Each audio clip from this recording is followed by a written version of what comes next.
우리 사랑하심이 어디에 써 있다고요? 성경에. 우리가 예수 믿으면서 우리는 생각하는 거나 말하는 것이나 꿈을 꾸는 거나 다 성경적으로 하셔야 됩니다. 점점점 신앙이 깊어갈수록 성경적으로 생각하고 성경적으로 기도하고 성경적으로 말을 할 수 있어야 됩니다. 이사야 43장 1절 2절 44장 1절 2절 말씀에 하나님께서 모태에서 우리를 만드시고 지으셨다고 말씀하고 있습니다. 우리들이 자녀를 낳기는 하지만 낳았다고 하지 만들었다고 하는 분은 없습니다. 아무리 속되게 내 자식이고 뭐 해도요, 자식을 만든 사람은 없습니다. 만일에 부모에게 자식을 만들 수 있는 특권 주신다고 하면은 마음껏 아들도 만들고 딸도 만들고 예쁜 애도 만들고 키 큰 애도 만들고 할 거예요. 근데 만드는 권리를 하나님 우리에게 주시지 않았어요. 하나님은 낳을 수 있는 기회만 주셨지 만들 수 있는 기회는 안 주셨어요. 그래서 하나님이 다 만드시고 하나님이 다 지으셨기 때문에 우리 모두가 다 하나님의 작품들입니다. 할렐루야.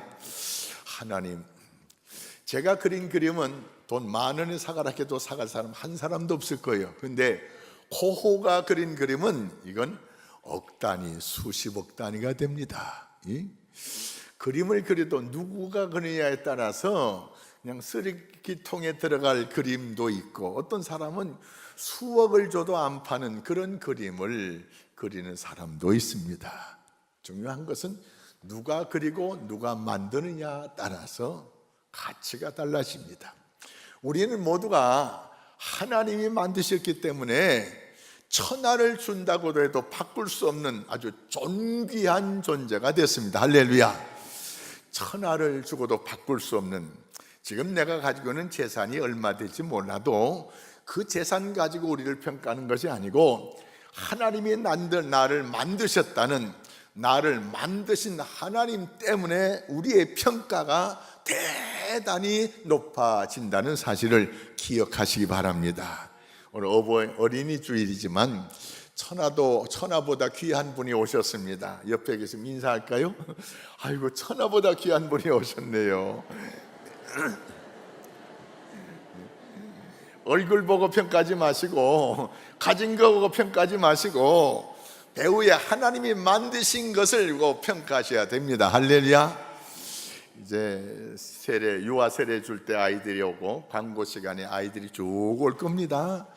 이 아이들 시끌벅글하게 올 수도 있어요. 그렇지만 이 아이들도 천하보다 귀하게 하나님이 만든 것을 믿음으로 바라보시면서 아이들이 쭉 올 때, 이제 광고 시간 아이들이 올 때 막 우레 같은 박수 치셔야 됩니다. 왜요? 천하보다 귀한 아이들이 들어온단 말이에요. 할렐루야. 다음 주 예배는 다음 세대와 함께 예배 드리겠습니다. 예배 시간이 좀 시끌벅글할 수도 있지만 그래도 떠드는 아이도 우리 하나님의 작품이다 하는 사실을 기억하시고 떠들어도 사랑스럽게 보시기 바랍니다. 인상 찡그리면서 보지 마시고 사랑스럽게, 건강하니까 떠드는 거예요. 아프면 떠들지도 못해요. 그래서 우리는 성경적으로 세상을 보고 성경적으로 우리 사람들을 볼 수 있어야 합니다. 성경적으로 보면요, 세상 모든 사람들이 우리 형제예요, 형제. 노아 할아버지 밑에 우리는 셈의 후손들이에요. 할렐루야.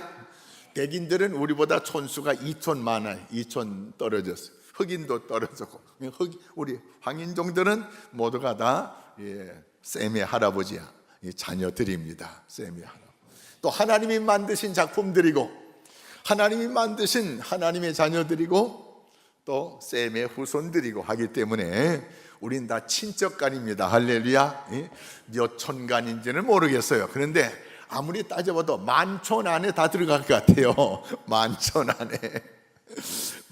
안에 다 지구촌에 사는 사람 모두가 다 우리 다 친척간입니다. 촌수가 어떻게 되는데 만촌 안에 들어 하면 됩니다. 몇 촌간이라고요? 만촌 안에 들어, 만촌 안에. 많지는 않았던 다 친척간입니다. 그래서 주님께서 그래서 내 몸처럼 사랑하래요. 내 몸처럼. 또 아이들도 우리 아이들처럼 내 손자처럼 사랑하셔야 됩니다. 내 손자 아니래도 내 손자 내 자녀처럼 사랑하셔야 됩니다. 이 아이들이 없으면요 한국의 미래가 없어요. 우리 교회 미래도 없어요. 오늘 어린이 주일을 맞이하면서 이 어린이들을 향해서 우리가 어떻게 이 어린아이들을 대할 것인가, 아직 손자 손녀를 보고 싶은 할머니 할아버지, 또 아들 딸을 보고 싶은 우리 젊은 형제 자매들, 기도를 이렇게 하시기 바랍니다. 한나처럼 기도할 수 있어야 됩니다. 한나처럼 어떻게 기도하는 거 아니요? 한나가 이렇게 기도했어요. 하나님 앞에 서원 기도했는데 사무엘상 1장 11절 막 통곡하며 기도했는데요, 10절부터 읽어보겠습니다. 한나가 마음이 괴로워서 여호와께 기도하여 통곡하며 서원하여 이르되, 만군의 여호와여, 만일 주의 여종의 고통을 돌아보시고 나를 기억하사 주의 여종을 잊지 아니하시고 주의 여종에게 아들을 주시면, 이 중요해요. 아들을 주시는데 그냥 달라는 것이 아니요, 남들은 왜 아들이 있는데, 남들은 손자 많은데 왜 나는 손자 못 봅니까? 하나님 나한테도 뭐 주십시오, 그렇게 기도하지 말고요, 손자를 달라는 이유가 있어요. 아들 딸을 달라는 이유가 있어요. 내가 아들을 주시면 내가 그의 평생에 그를 여호와께 드리고 삭도를 그 머리에 대지 아니하겠나이다. 이 말은 다른 말이 아니고요, 아들 주시면 하나님께 그냥 바치겠습니다. 내가 낳은 아들이지만 하나님께 바치겠습니다. 하나님의 자녀로 키우겠습니다. 평생 동안 평생을, 우리 아들을 평생을 하나님께 드리겠습니다. 뿐만 아니고 그 아들 머리에 삭도를, 가위질을 하지 않겠습니다. 이 말은 나시린으로, 하나님의 거룩한 사람으로 길러내겠다는 것입니다. 그러니 하나님 주세요 했어요. 그전에는 이런 기도 안 했어요. 그런데 이번에 하나님 앞에 매달려 기도하기를, 하나님 내게 아들을 주시면은 평생, 저의 평생을 하나님께 드리고 나시린으로 거룩하게 키우겠으니 아들 주세요 했더니 하나님께서 감동 주셔가지고 엘리 제사장을 통해서 응답을 주셨어요. 할렐루야. 그러니까 믿음의 부인들, 믿음의 사람들은 달라고 하는 목적이 달라요. 목적이 이미 그렇게 기도 안 하고 얻은 아들 딸이라 할지라도 이렇게 키우시기 바랍니다. 하나님 앞에 드리는 심정으로, 다시 말해서 하나님의 자녀로 키워야 해요. 하나님의 딸로, 하나님의 아들로 길러셔. 다 목사 전도사 만들라는 것이 아니고 하나님이 기뻐하는 사람으로 길러내라는 것입니다. 그런 마음과 재산을 가지고 우리 자녀들을, 우리 손주들을 길러내야 된다는 거예요. 그게 하나님이 기뻐하셔요. 하나님이 기뻐하시니까는 바로 그냥 임신하게 해가지고, 그래서 사무엘을 주셔서, 사무엘, 하나님께서 이 사무엘에게 그 엄마를 통해서 꿈을 주십니다. 꿈을. 사무엘, 이 사무엘의 아버지 엘가나와 한나는 에브라임 지파 사람들 속에 살았어요. 에브라임 지파가 아니에요. 이 엘가나와 한나는 레위 지파 사람들인데 이제 이렇게 흩어져 살았죠. 레위 지파 사람들은 다른 지파 속에 흩어져 삽니다. 레위 지파 사람이기 때문에 이 엘가나는 제사장이 될 수가 있는데 제사장이 안 됐어요. 사사가 될 수 있는데 안 됐어요. 평범한 백성이 됐습니다. 그런데 이 한나가 보니까는 우리 집안이 뼈대가 있는 집안이에요. 레위 지파 집안이에요. 우리 아들, 우리 남편은 사사도 아니고 제사장도 아니지만 내 아들은 사사가 될 수가 있고 제사장이 될 수 있는 그런 집안 아들이에요. 그래서 이 한나가 이 아들을 낳은 다음에 믿음으로 제사장처럼 키웠어요. 그래서 아이를 젖대기까지 집에서 기르다가, 성경에 보니까 젖을 여러분 자식들 언제 뗐어요? 요새는 좀 빨리빨리 떼는데 전에는 보니까 3살에서 6살. 제가 학교 다닐 때요, 내 친구 중에 하나는 7살까지 먹었대요. 초등학교, 그땐 국민학교죠. 국민학교 갔다 와서도 엄마 젓발 왔대요. 몇 살까지 먹었대요? 9살까지 먹었대요.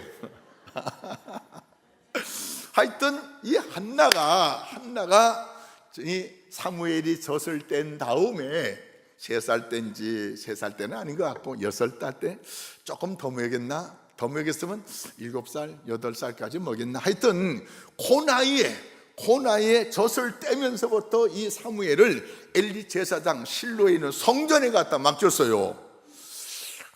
우리 한국의 문화적인 본때 신사임당 어머니, 한석봉 어머니가 대단히 유명한데, 이 한나 어머니는요 신사임당 문제가 아니에요. 젖을 떼놓고는 내 집에서 기른 것이 아니고 그렇게 옥이냐 금이냐 이렇게 사랑스럽게 길러야 될 이 아들을 제사장한테 맡겼다니까요. 얼마나 보고 싶겠어요. 전에 우리 교회에서 유치원 할 때 유치원 아이들 이제 합숙 이제 교회에서 훈련시키기도 합니다. 그래서 아이들만 데리고 자요. 이제 부모들이 처음으로 내 자식, 내 아들, 내 딸하고 떨어졌으니까 처음으로 그 이튿날 이제 아이들을 데리고 하는데, 아이들이 우는 것이 아니고요, 엄마가 울어요. 엄마가 하루 종일 떨어졌다고. 여기 내 새끼 잘 있었네. 그런데 이 한나는 젖을 떼자마자 그냥 매몰차게 아들을 성전에 하나님께 맡겼어요. 매몰차게. 그리고 옷을 해다 입히는데 에봇을 해봐. 세마포 에봇. 에봇이 뭔 거 아니요, 제사장이 입는 옷이에요. 다시 말하면 목사가 입는 옷, 이런 옷이에요. 이런 옷. 이제 조끼 같은 옷인데 간단한 겉에다 입는 옷이에요. 근데 이 제사장들이 입는 에봇, 대제사장이 입는 에봇은요 아주 화려해요. 아주 화려해요. 그런데 일반 제사장들이 입는 옷은 세마포로 해가지고 그냥 흰 세마포 에봇이고, 흰 에봇이고, 대제사장이 입는 옷은 아주 화려한 에봇이고. 네, 이 사무엘에게 에봇을 입혔어요. 조그만하게. 다시 말해서 이 에봇을 입힌 이유는 다른 거 아니에요. 너희 아버지는 제사장이 아니고 너희 아버지는 사자가 아니지만 너는 앞으로 제사장으로 자라거라. 너는 앞으로 사사로 자라. 너는 하나님 앞에 쓰임받는 사람으로 자라거라. 이 꿈이 옷 속에 있어요. 옷이 이 메시지를, 이 아이가 옷을 입을 때마다 이 메시지를 받게 하더라, 그런 말이에요. 옷 하나 입는 것도 믿음으로 꿈을 가지고 옷을 입혔다라, 그런 말이에요.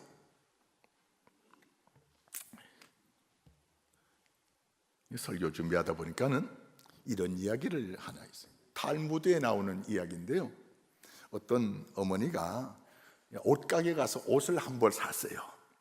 그래서 이제 대충 맞는가 보고 사가지고 와서 집에 가서 옷을 입어보고 주머니도 이렇게 보는데, 세상에, 주머니에 새 옷 쌓은 주머니에 보석이 이만한 게 들었어요.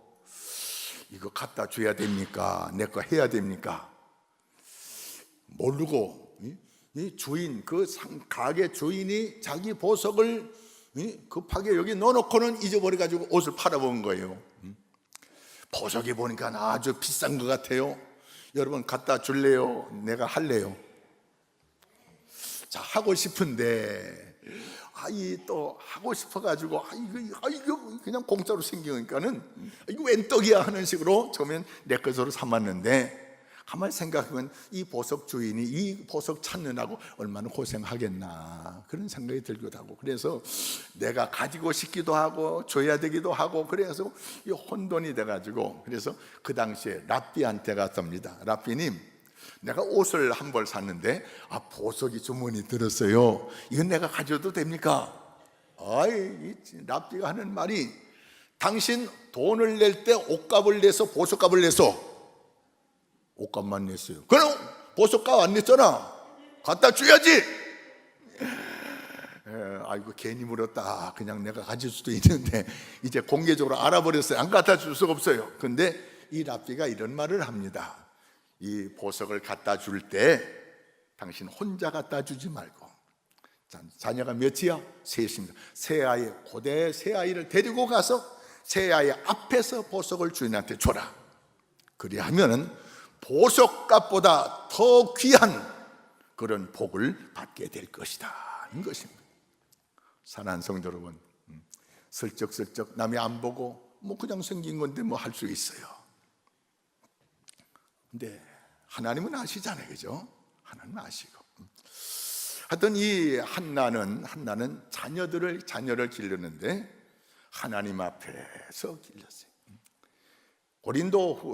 디모데후서 1장에 보니까는 디모데를 기른 그 어머니와 외할머니 이야기 나옵니다.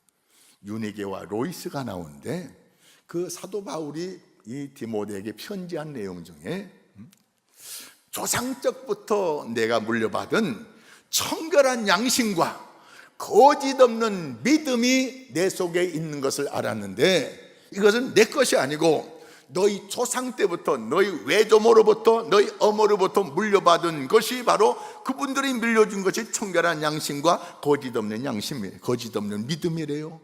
사랑하는 성도 여러분, 우리 자녀들에게 뭘 물려주려고 합니까? 재산 아니에요. 신앙을 물려줘야 돼요. 청결한 양심 물려주셔야 됩니다. 거짓 없는 믿음 물려야 됩니다. 아이들 앞에 농담 삼아라도 거짓말하지 마세요. 농담 삼아 거짓말하다 보면 우리 엄마 말 속에는 농담 거짓말이 반인데, 그러니까 반 적고 들어야 돼, 이렇게 생각 안 하겠어요? 아이들은요, 말로 듣기보다는 삶으로, 행동으로 듭니다. 행동으로. 전에도 한번 말씀드린 기억이 나는데, 저 경주에 어느 목사님, 저보다 한 3살 적은 목사님인데, 저 만나서 이런 얘기하죠. 기아 대책 뭐 얘기하는데, 아니 저 명절 때 지나고 난데 손자가 와가지고, 손자가 귀여가지고 장난감도 사주고 용돈도 주고 뭐 과자 사니까 이놈의 할아버지 다싹 불서 자는 거예요. 오늘 제 할아버지 옆에서 잘래. 그래 할아버지 옆에서 잤어요. 근데 허리가 조금 삐끗했던 모양이에요. 그래가지고 일어날 때마다 아야야 하면서 일어났대요. 그랬더니 손자 녀석이 따라 하라고는 안 했는데, 손자 녀석이 저도 일어나면서 아야야 하고 일어나네. 가리켜서 배우는 것이 아니에요. 보여주면서 배우는 거예요. 그래서 잘 보여줘야 돼요. 잘 보여줘야 돼요. 정성껏 잘 키워야 되지, 그냥 팽개치면서 잘 되리라 천만의 말씀이에요. 사무엘상 1장, 2장, 3장을 자세히 보시기 바랍니다. 여기에 나오는 엘리 제사장 가문, 제사장 가문이에요. 여기 같은 목사 집안이에요. 목사 집안에 아들 둘이 있어요. 홈리와 비느하스. 근데 아버지가 마음이 너그러운 건지 뭐 하여튼 좋게 말하면 너그럽고요, 좋지 않게 말하면 교육의 빵점 아버지예요. 성전 안에서 늘 성전 안에 지내잖아요. 뭐 그러니까 이 교회 안에 헌금도 하고 예물도 드리고 한대요. 이 자기 아버지 몰라 예물 헌금을 빼돌리는 거요. 철들면 안 그러겠지. 혼내더라도 따끔하게 혼내야 되는데 따끔하지 않게 그냥 농담식으로 혼낸 것 같아요. 얘야 그래서 되겠느냐? 그러지 마라. 그 정도 해서는 안 되는데, 이놈들이 점점 바늘도둑이 소도된다고 점점 그 짓을 더 많이 해요. 하나님이 그걸 보셨어요. 하나님께서 참다. 이거는 두 아들 문제가 아니고 아버지 문제.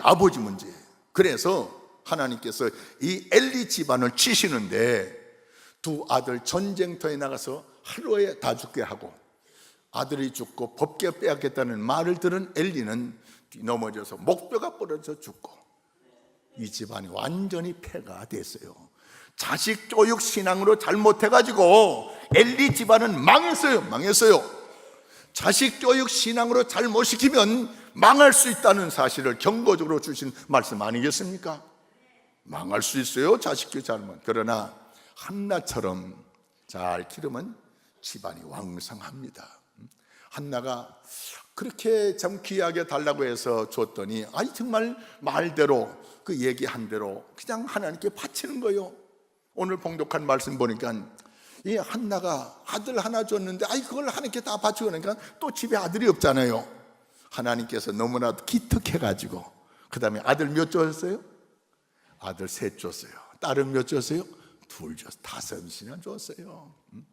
뿐만 아니고 이 사무엘 때문에, 사무엘이 민족의 지도자가 되고 사무엘 때문에 가문이 번창하는 놀라운 역사가 일어났어요. 자식 교육 잘 시키면 가문이 복을 받습니다. 자식 교육 잘 시키면 민족이 복을 받는 역사가 일어납니다. 할렐루야. 그래서 이 어린이 주일을 맞이해서 자식을 잘 기르셔야 됩니다.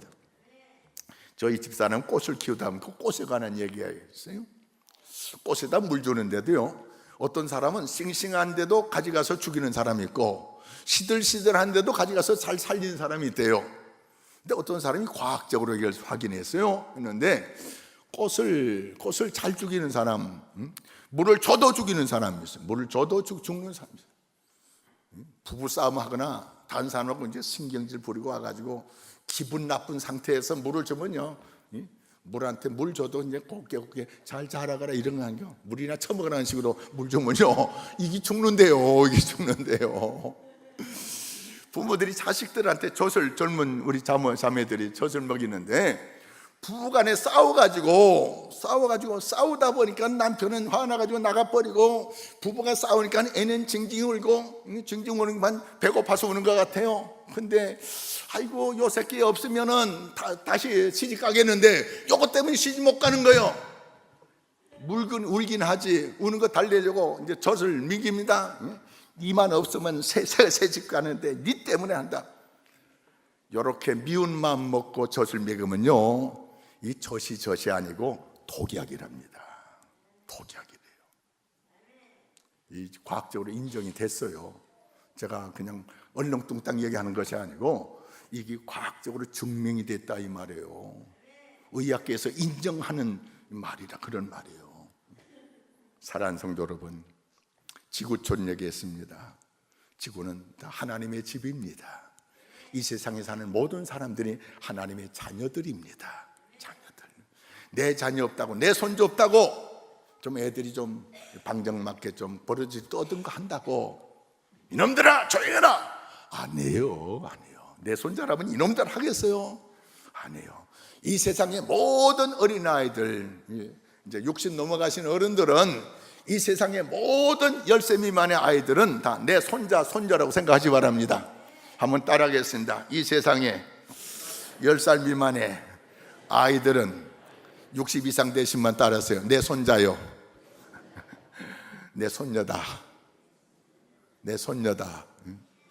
그렇게 사랑스럽게 보시고 그렇게 아끼시고 그렇게 사랑하셔야 됩니다. 그래서 위에 계신 하나님이 보실 때 참 우리 제1교회 성도들이 때문에 영천 사람들이 다 가족처럼 지내는 거예요. 남남이 아니고 형제처럼 지내는 거예요. 얼마나 보시기에 좋은지. 이 한나가 하나님 보시기에 좋은 믿음 생활, 좋은 가정을, 좋은 자녀 교육을 하니까는 하나님께서 두 번째 아들 달라고 안 했어요. 기도도 안 했어요. 그런데 하나님이 보너스로 막 주시는 거예요. 보너스로. 솔로몬이 지혜 총명 달라고 했지 내 개인적인 명예 위해서 돈 달라고 안 했어요. 너무 귀해가지고 하나님께서 보너스로 부귀와 영광까지 주셨어요. 우리 제1교회 성도들 눈치 잘 차리시고 성경적으로 보고 누구에게 복을 주시나, 어떻게 살아가야 복이 되나, 은혜가 되나, 요걸 살피셔가지고 내 멋대로 예수님은 안 됩니다. 예수님 말씀대로, 성경 말씀대로 이 세상을 하나님의 가정으로 만들어가고 우리 자녀들이 우리의 사랑을 보면서 이렇게 잘 자랐으면 좋겠습니다. 시간이 좀 갔는데 오늘 시간 좀 걸리다 용서하시기 바랍니다. 미국의 대통령을 지내던 레이건 씨가 대통령 되기 전에 캘리포니아의 주지사였답니다. 주지사로 있는 아버지를 아들이 면회 오는 거예요. 야, 아버지 바쁘다 저리 가라 그런 것이 아니고, 이 아들이 오면 시간을 내주는데 어느 날 아들이 아빠 미식 축구 풋볼 그걸 좋아하는데 그 축구 선수들을 그렇게 좋아한답니다. 그래가지고 아빠 어느 경기장에서 언제 하는데 아빠 같이 가면 안 돼 그런 거예요. 아빠가 한술 떴어가지고 얘가 영웅처럼 좋아하는 그 미식 축구 선수들 막 등치 막 이렇게 막 친구들 한번 만나게 해줘야겠다 싶어가지고 그 감독관한테 연락을 했습니다. 언제 몇 시에 시작하는데 그 몇 분 전에 갈 테니까는 우리 아이하고 좀 이렇게 좀 사진도 찍고 좀 했으면 좋겠다. 그래가지고 그 시합 바로 전에 그저 선수들이 나가기 전 바로 그 모여있는 자리에, 몸 푸는 자리에 이렇게 딱 들어가는데 깜짝 놀랐어요. 그 체격 좋고 한 선수들이 다 무릎을 꿇고 하나님 아버지, 오늘 경기 청정당당하게 해주시고 우리가 이길 수 있도록 도와주세요 기도를 하는데 얼마나 열심히 기도하는지 아들이 깜짝 놀랐어요. 레이건 씨의 말입니다. 대통령 레이건 대통령의 말입니다. 그때 그 모습을 보는 순간 마치도 막달라 마리아가 부활의 예수님 만나러 갔다가 무덤에 아무도 없으니까 슬피 울었어요. 우는데 마리아야 울지 말라고 해서 부활의 예수님 딱 나타나는데 깜짝 놀랐잖아요. 그때처럼 나도 깜짝 놀라고 우리 아이도 나도 신앙생활 제대로 안 했는데 그 모습을 보고 자기가 영웅시하는 그 선수들이 무릎 꿇고 기도하는 모습을 보고 아빠 나도 하나님 믿을래, 나도 저렇게 기도할래. 애가 변화되더랍니다. 사랑하는 성도 여러분, 우리들 때문에 이 아이들이 그런 아이들이 되도록 우리가 신앙의 본을 보여주시는 축복의 역사가 기를 주의 이름으로 기원합니다. 기도하겠습니다.